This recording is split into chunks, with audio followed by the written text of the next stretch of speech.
Dragony Aunt. Dragony Aunt. On Made with Pride. Hello, my lovelies. It is I, Ophelia Balls, your very own Dragony Aunt here, with another tale of woe and misery, which I don't mind telling you has kept me chuckling over my hobnobs. I mean, kept me perplexed as I try in my humble way to help a soul in need. Now, since I started on Made with Pride, I've been inundated with fan mail and people stopping me in the streets for my autograph. I've even had a few celebrity stalkers. Now, the other day, I was in my local frozen food supermarket, bent over a freezer, having a good rummage round the crispy pancake selection, when a young man came and poked me from behind. Well, I don't mind telling you, I had such a fright, I nearly dropped me prawn ring, and I spun around only to find Peter Andre there with a spotted dick in his hand. I said, "Oh, you're gonna need some cream for that." But he opted for the custard. Anyway, he said, "Ophelia Balls." I said, "If you want to." He said, "I'm a huge fan. How about a trip down the docks for a posh nosh?"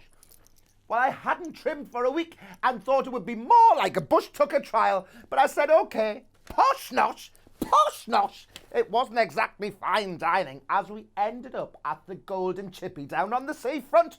But it was romantic. We both got a tray of food and sat outside looking over the beach and the exposed bins, nibble on each other's delights. Like love-struck teenagers we were.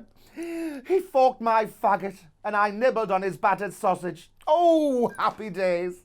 But alas, our love affair came to an end when he whipped out a seafood platter for two. Now, I'm no prude, so I said, when he asked me to nibble on his muscles, but there's no way I was putting his cockles in my mouth on a first date.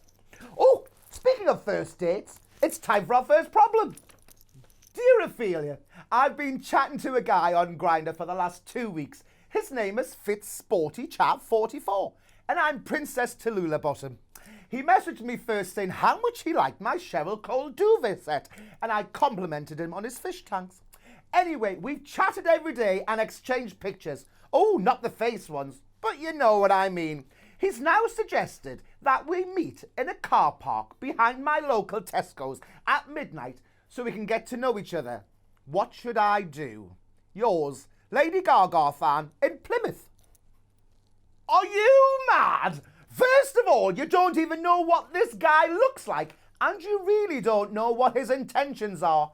If you are going to meet him somewhere safe, light, and in the public. If need to, take a friend along and ask them to keep an eye on you from a distance to make sure you're okay and don't get into trouble. Oh, I know social media has changed the way we date, and gone are the days of having long looks across the bar at one another. But it's not just safe sex you have to worry about, it's your own personal safety. If he likes you, he'll meet you at a decent time in a place that's safe for you both. Now, unless he's a vampire, married, or works on a late shift, there is no reason at all to be meeting him after midnight. And if you must meet at that time in a supermarket car park, make sure it's a 24-hour one, so at least you can grab all the bargains. Remember, be safe and smart. If you've got a problem and you'd like some advice, then drop me a line. I'll see you next week.